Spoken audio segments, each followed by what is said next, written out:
Pendant plus de 3 décennies, Pascal Bataille a incarné une figure familière du paysage audiovisuel français. Un visage rassurant, une voix posée, un regard complice.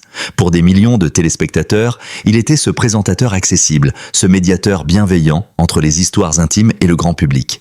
Mais derrière l'image lisse, derrière le sourire maîtrisé et les silences choisis, se cachait une vie bien plus complexe, faite de renoncements, de blessures tues, d'amour interrompu et d'un désir profond longtemps refoulé. Celui d'aimer pleinement, sans masque, sans calendrier imposé. À 65 ans sur 5 ans, lorsque Pascal Bataille décide enfin de briser le silence, ce n'est pas seulement une annonce personnelle, c'est une déflagration symbolique. Un homme que l'on croyait rangé, discret, presque figé dans une maturité tranquille, révèle soudain une vérité bouleversante. Il s'est marié, il aime et il va devenir père. Une nouvelle compagne, un enfant à naître, une seconde vie.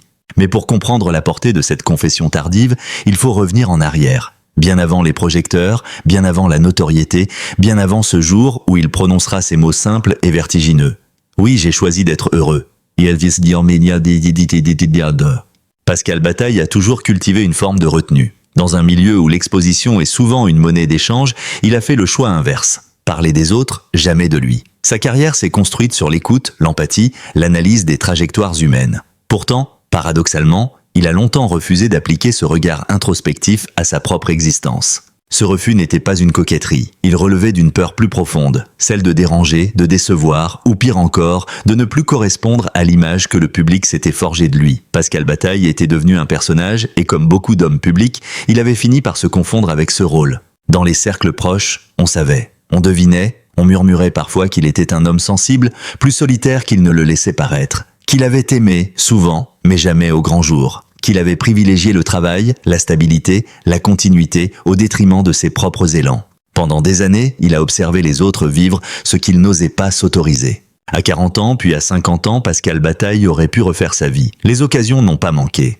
Mais chaque fois, le même mécanisme se mettait en place. L'autocensure. Trop tard, trop compliqué, trop risqué. Dans une société qui célèbre la jeunesse, l'idée même de fonder une famille après 60 ans reste tabou. Et Pascal Bataille, homme cultivé et lucide, connaissait tous les arguments contre lui-même. Il se les répétait avec une rigueur presque cruelle. L'âge, la fatigue, la peur de ne pas être à la hauteur, la crainte de l'avenir. Il y avait aussi cette question lancinante jamais formulée à voix haute. A-t-on le droit de recommencer quand tout le monde pense que votre histoire est déjà écrite ? Pendant longtemps, ça répond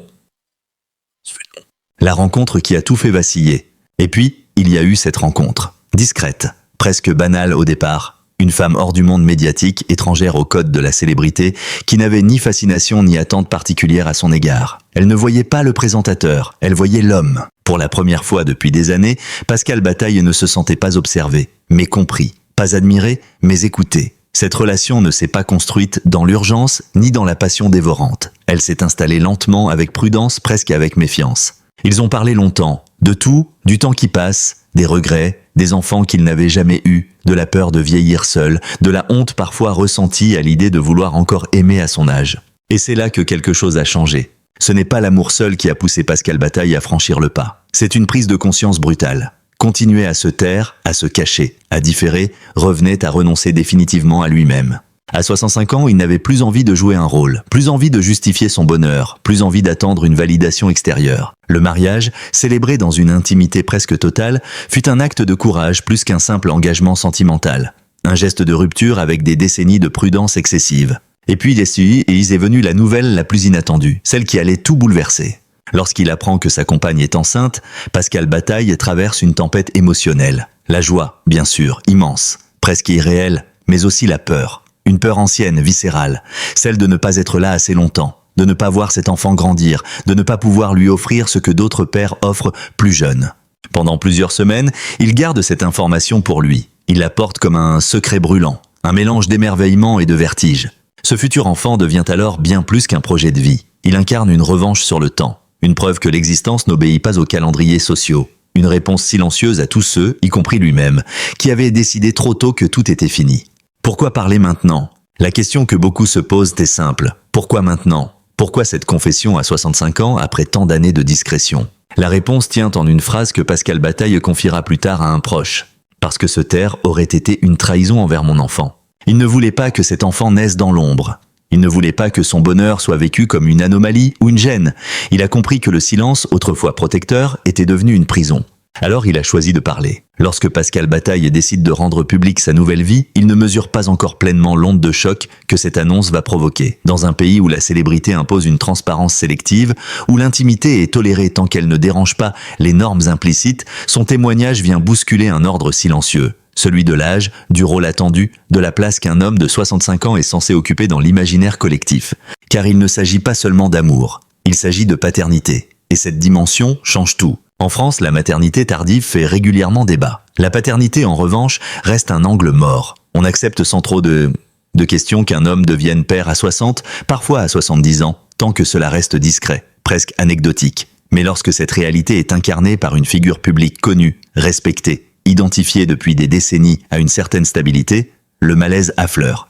Pascal Bataille n'est pas une rockstar excentrique. Il n'est pas un provocateur. Il n'a jamais cultivé la transgression. Et c'est précisément pour cette raison que son annonce dérange autant. Dans les jours qui suivent la révélation de son mariage et de la grossesse de sa compagne, les réactions sont contrastées. Bien sûr, il y a les messages de félicitations, les témoignages de soutien, les mots bienveillants. Mais très vite, d'autres voix s'élèvent. Plus sourdes, plus critiques. N'est-ce pas égoïste? Sera-t-il là pour cet enfant? À 65 ans, est-ce raisonnable? Ces questions, Pascal Bataille les connaît. Il se les est posées à lui-même des dizaines de fois, avant même que le public ne s'en empare. Ce que révèle cette polémique, au fond, c'est un rapport profondément ambivalent à la paternité chez les hommes de sa génération. Né dans une époque où le père était avant tout un pilier matériel, rarement émotionnel, beaucoup ont grandi avec l'idée que l'amour paternel devait se prouver par la stabilité, la durée, la présence ininterrompue. Pour Pascal Bataille, devenir père tardivement réactive une culpabilité ancienne. Celle de ne pas correspondre au modèle idéal, celle de risquer de manquer des étapes, celle aussi de devoir accepter que le temps ne se négocie pas. Mais là où certains voient une faiblesse, lui commence à percevoir une force inattendue. À 65 ans, on n'aborde pas la paternité comme à 30. On ne la projette pas, on la contemple, on ne cherche pas à conquérir le monde en même temps qu'on élève un enfant. On choisit, on ralentit, on écoute. Pascal Bataille le dit lui-même dans un cercle restreint « Je n'ai plus rien à prouver, seulement à transmettre ». Cette phrase résume tout. Là où un jeune père jongle entre carrière, ambition et responsabilité familiale, lui peut offrir autre chose. Du temps, de l'attention, une présence pleine. Il sait que ce qu'il a raté. Il sait aussi ce qu'il veut absolument vivre. Cette lucidité transforme son rapport à la paternité en un engagement presque spirituel. Dans cette tempête médiatique et intérieure, la compagne de Pascal Bataille joue un rôle central. Plus jeune que lui, mais loin des clichés habituels, elle refuse d'être réduite à une figure secondaire ou opportuniste. Elle ne parle pas aux médias. Elle n'exhibe rien. Elle protège. Son choix est clair. Aimer un homme pour ce qu'il est, pas pour ce qu'il représente. À ceux qui s'interrogent sur leurs différences d'âge, elle répond par le silence.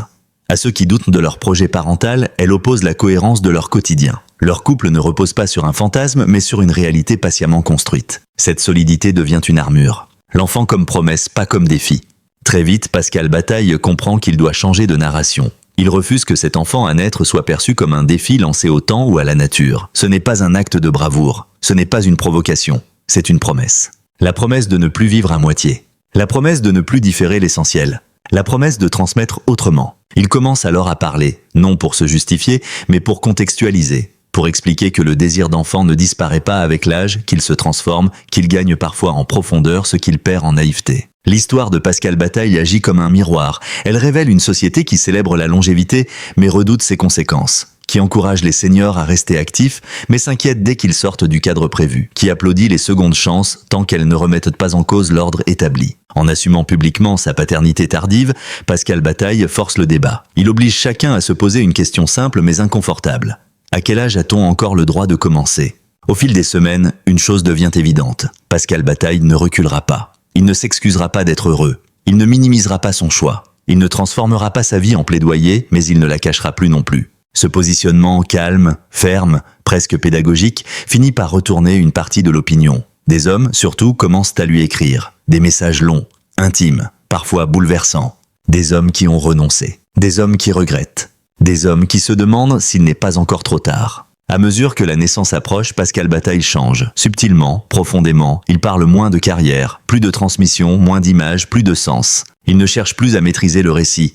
Il accepte l'incertitude, il accepte même la fragilité. Et c'est peut-être là que réside sa plus grande révolution personnelle. Comprendre que la force ne consiste pas à tout contrôler, mais à tout assumer. À mesure que la date de naissance approche, le temps change de texture. Pour Pascal Bataille, les semaines ne s'écoulent plus comme avant. Elles ne sont plus comptées en émissions, en projets, en échéances professionnelles. Elles se fragmentent désormais en battements de cœur, en échographie, en silence partagé au milieu de la nuit. Le futur n'est plus une abstraction. Il a un visage en devenir. L'homme qui pendant des décennies a observé les autres raconter leur histoire se retrouve soudain au centre d'un récit qu'il n'a ni écrit ni prémédité. Et c'est précisément cette absence de contrôle qui marque sa dernière métamorphose. L'attente d'un enfant à 65 ans n'a rien d'innocent. Elle est chargée d'une conscience aiguë du temps. Chaque sensation, chaque inquiétude, chaque joie est amplifiée par la certitude que rien ne sera vécu plus tard. Tout est maintenant. Ici, tout est maintenant. Pascal Bataille confiera plus tard que cette période fut la plus intense de sa vie. Non pas la plus heureuse au sens naïf, mais la plus dense. Il ne se projette plus en décennies, mais en instants. Il imagine les premiers pas, les premières questions, les premières nuits sans sommeil. Et, inévitablement, il imagine aussi ce qu'il ne verra peut-être pas. Cette lucidité n'est pas morbide. Elle est structurante. Elle l'oblige à hiérarchiser, à renoncer au superflu, à accepter l'idée que la paternité tardive n'est pas une promesse d'éternité, mais un pacte de présence. Lorsque la grossesse devient visible, les médias s'emparent progressivement du sujet. Pas dans la frénésie, mais dans une curiosité prudente, presque gênée. Comment raconter cette histoire sans tomber dans le sensationnalisme? Comment évoquer la paternité tardive sans réveiller les procès en irresponsabilité? Les titres oscillent. Certains parlent de renaissance, d'autres insistent sur l'âge, sur le risque, sur la différence. Pascal Bataille observe tout cela avec une distance nouvelle. Il ne se sent plus attaqué. Il se sent observé comme un symbole, et cela ne l'effraie plus. Il comprend que son histoire dépasse désormais son cas personnel. Elle cristallise des tensions sociales profondes, la peur du vieillissement, la redéfinition des rôles parentaux, la difficulté à accepter que les trajectoires humaines ne soient pas linéaires. Contrairement à ce que certains imaginent, Pascal Bataille n'aborde pas la naissance comme une revanche sur le temps. Il la vit comme une transmission consciente. Il sait qu'est ce qu'il est. Il sait aussi ce qu'il n'est plus. Il ne sera pas le père qui court derrière un ballon pendant des heures. Il sera celui qui écoute, qui raconte, qui contextualise. Celui qui explique le monde plutôt que de le conquérir. Celui qui enseigne la patience parce qu'il l'a appris tard. Cette vision de la paternité, plus introspective, presque philosophique, tranche avec les modèles dominants. Elle interroge une société obsédée par la performance, y compris dans la parentalité. Le jour où l'enfant naît, tout s'effondre et tout commence à la fois. Les mots deviennent inutiles. Les débats s'éteignent. Les théories s'éloignent. Il ne reste qu'un être minuscule, fragile, dépendant et une responsabilité immense. Pascal Bataille dira simplement « À cet instant, je n'étais plus un homme de 65 ans, j'étais un père ». Cette phrase, apparemment banale, dit l'essentiel. La paternité ne se négocie pas avec l'âge. Elle s'impose, elle redéfinit, elle dépouille.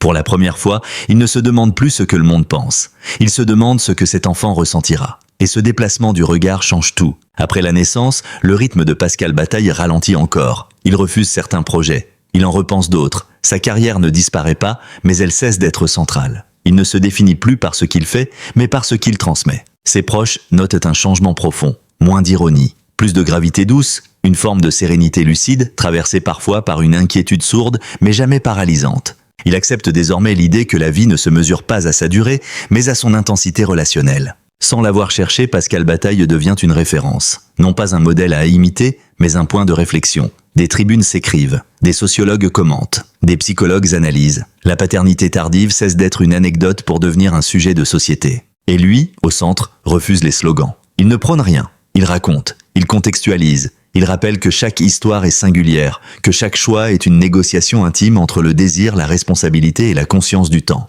Ce que révèle en profondeur l'histoire de Pascal Bataille, ce n'est pas seulement qu'il est possible de devenir père à 65 ans. C'est qu'il est possible de se réinventer sans renier ce que l'on a été, d'assumer ses retards sans les transformer en fautes, de comprendre que certaines vies commencent là où d'autres s'achèvent. En choisissant d'aimer, de se marier, de devenir père à un âge où la société attend plutôt le retrait, Pascal Bataille ne provoque pas, il résiste. Il résiste à l'idée que l'existence doive se refermer progressivement. Il affirme que le sens n'obéit pas au calendrier. Il reste une question peut-être la plus intime. Comment vit-on cette paternité au quotidien, dans le silence retrouvé, loin des caméras, quand le symbole redevient un homme, un compagnon, un père fatigué mais présent? Lorsque les caméras s'éloignent, lorsque les titres s'estompent et que l'actualité se détourne vers d'autres récits, il ne reste plus qu'une réalité nue, celle d'un homme, d'une femme et d'un enfant. Pour Pascal Bataille, c'est précisément dans ce retour à l'ordinaire que se joue l'essentiel de sa dernière transformation. À 65 ans, il n'a plus besoin de convaincre, il n'a plus besoin d'expliquer, il vit. La paternité tardive, une fois débarrassée de sa charge médiatique, n'a rien d'exceptionnel. Elle est faite de nuits courtes, de gestes répétés, d'une fatigue nouvelle, mais aussi d'une attention aiguë. Pascal Bataille y découvre une forme de vigilance qu'il n'avait jamais connue. Non pas celle de l'homme pressé, mais celle de l'homme conscient. Chaque moment devient précieux. Non parce qu'il est rare, mais parce qu'il est irréversible. Il ne remet plus à demain les gestes simples. Il ne diffère plus les paroles importantes. Il comprend que l'héritage qu'il laissera ne sera pas matériel, ni même professionnel, mais émotionnel. Être là, regarder, écouter, transmettre sans imposer. Ce que la paternité tardive impose, c'est un rapport radicalement différent au temps. Pascal Bataille ne vit plus dans la projection, mais dans l'ancrage. Il sait que le futur n'est pas garanti, alors il investit le présent avec une intensité tranquille. Cette conscience du temps n'est pas une angoisse permanente. Elle devient une boussole. Elle l'aide à faire des choix clairs, refuser ce qui éloigne, accepter ce qui rapproche, réduire le bruit, cultiver le lien. Il n'essaie pas d'être un père comme les autres. Il est un père possible, pleinement assumé. Dans cette nouvelle configuration familiale, le couple devient un pilier essentiel. La compagne de Pascal Bataille, longtemps restée dans l'ombre médiatique, apparaît comme une figure centrale de stabilité. Leur relation, éprouvée par les regards extérieurs, se renforce dans le silence. Ils ne cherchent pas à ressembler à un modèle. Ils inventent le leur. Un équilibre fait de concessions mutuelles, de lucidité partagée, d'une solidarité presque organique. L'âge n'est plus un sujet. Il devient une donnée, intégrée, acceptée.